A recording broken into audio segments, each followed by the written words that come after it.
Fundación Canna brings you the following article. Cannabinoid-based therapies for amyotrophic lateral sclerosis, an opportunity in development, by Dr. Javier Fernández Ruiz, professor of biology at the Complutense University Medical School in Madrid, Spain. One of the most promising and currently more investigated therapeutic properties of cannabinoids is their ability to preserve neurons and other neural cells against those neurotoxic stimuli that damage their homeostasis, integrity, and survival during neurodegenerative processes. Such neuroprotective benefits have been found in numerous studies carried out during the last 20 years in preclinical models of stroke, brain trauma, spinal injury, or in chronic progressive neurodegenerative disorders, such as Alzheimer's disease, Parkinson's disease, amyotrophic lateral sclerosis, Huntington's chorea, and other pathologies, and eventually in a few clinical studies, including the use of medical cannabis carried out in patients suffering these disorders.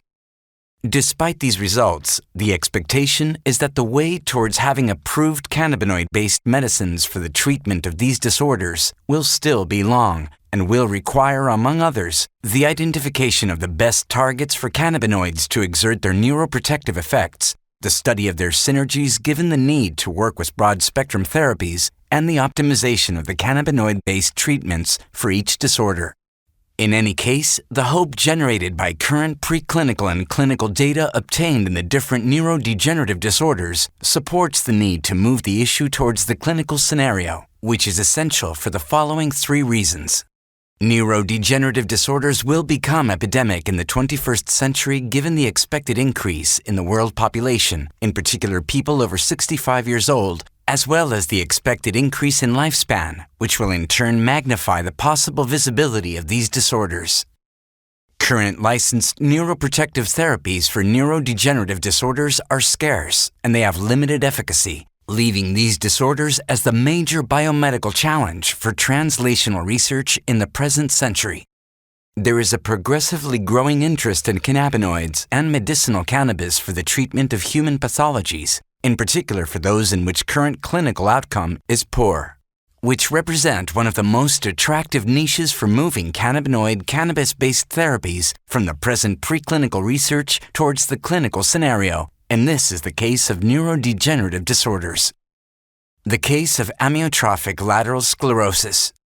One of the most interesting neurodegenerative disorders in terms of progression in cannabinoid research is amyotrophic lateral sclerosis, ALS. This disease, also called Lou Gehrig's disease in the USA or motor neuron disease, MND, in the UK, is an aggressive and fastly progressing disorder with an incidence of 1.5 to 2.7 cases per 100,000 subjects. However, the prognosis after ALS diagnosis is short, 3 to 5 years, which means that prevalence of ALS is approximately 5.2 cases per 100,000 subjects. Upper and lower motor neurons, which are responsible for the control of voluntary and conscious movement, as well as the skeletal muscles controlled by lower motor neurons, are the major targets of the degenerative process in ALS, which occurs by a combination of several neurotoxic insults that are summarized in the following figure and that result in muscle denervation, weakness, and atrophy, leading lastly to paralysis and death, frequently by respiratory failure. In 20% of patients, the disease originates because of mutations in one of more than 25 different genes already identified in relation with ALS. These cases are classified as familiar ALS, FALS, whereas the disease in approximately 80% of patients, the disease in approximately of different environmental factors being classified as sporadic ALS, SALS.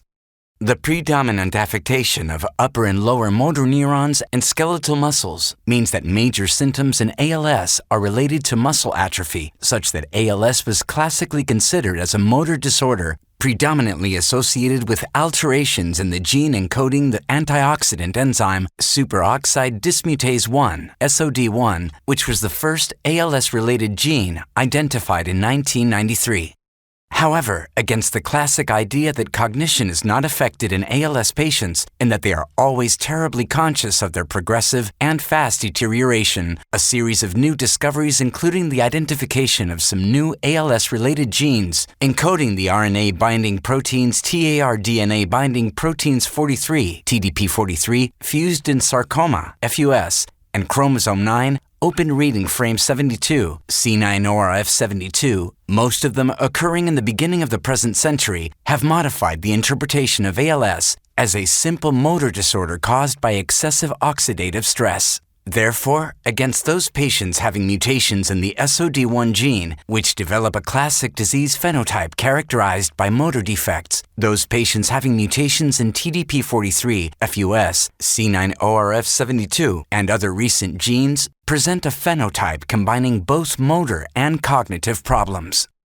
The discovery of these new genes also promoted a change in the interpretation of the major pathogenic events in ALS, as a disorder having a predominant influence of oxidative stress due to mutations in SOD1, to new views that put the emphasis on defects in RNA metabolism due to mutations in RNA-binding proteins TDP43, FUS, and C9orf72, together with additional genes whose mutations affect protein homeostasis. The chronology of these discoveries is presented in the next figure, mirroring the chronology of advances in relation to the potential of cannabinoids as an ALS therapy, which will be described in the following paragraphs.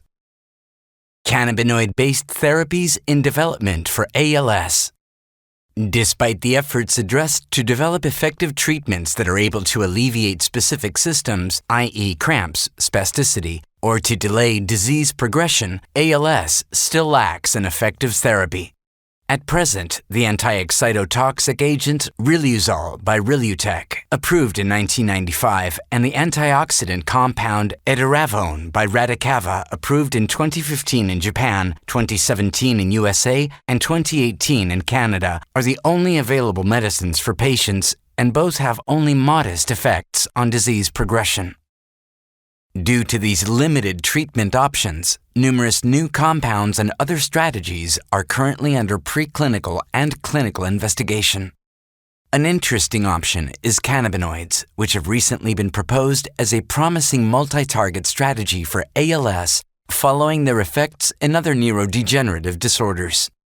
This proposal comes from the results generated in a series of consecutive preclinical studies initiated in the beginning of the present century, which were addressed to investigate different cannabinoids for their neuroprotective effects in ALS. Mary Aboud's laboratory contributed significantly to these initial studies, demonstrating for the first time the efficacy of activating CB1 receptors in an in vitro model of ALS,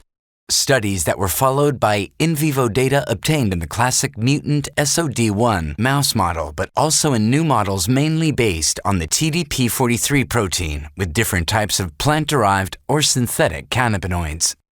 These experiments demonstrated the relevance of targeting the CB2 receptor and also the PPARY receptor. In the case of CB2 receptors, these studies followed previous research that demonstrated elevations in the levels of the CB2 receptor in glial cells in the spinal cord in ALS patients and animal models. In this sense, pharmacological studies, treatment with selective CB2 receptor agonists and antagonists, and genetic studies,